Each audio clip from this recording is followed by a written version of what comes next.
If you had to make a starting five out of these stocks, who would start? Visa, Tesla, AZAC, Boeing, Viastat, FedEx, Lockheed Martin, DG, and Kava. Okay, I know some of y'all are tired of Apple and Microsoft, and I'm tired of Apple too. Shout out to everybody at HQ. These are my thoughts and my thoughts only.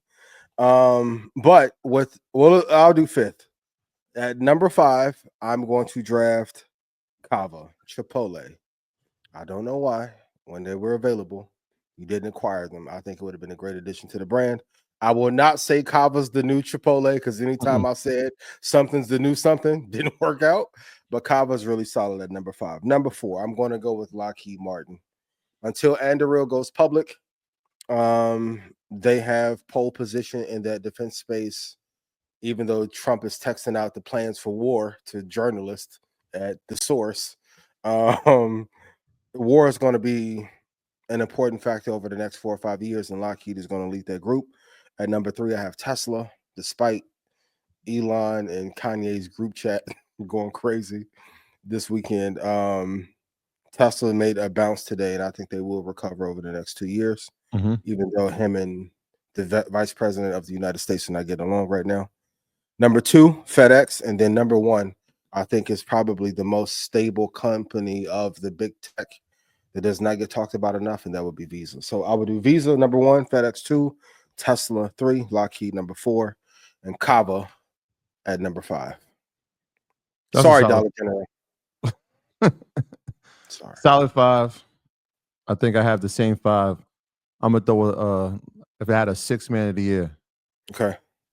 You got a 6-man of the year. Would you have one, or I'm gonna throw one out there just because like I said, when we agree with each other, it's like it's not really fun. So I gotta throw like a little curveball here. But Visa, I love that. We've been in that position for a while. Kava, y'all know I love. I actually am having that for dinner tonight. And I spoke about this in the class a couple of weeks ago about Kava and some of the pullbacks that we've seen, how much each store is bringing in.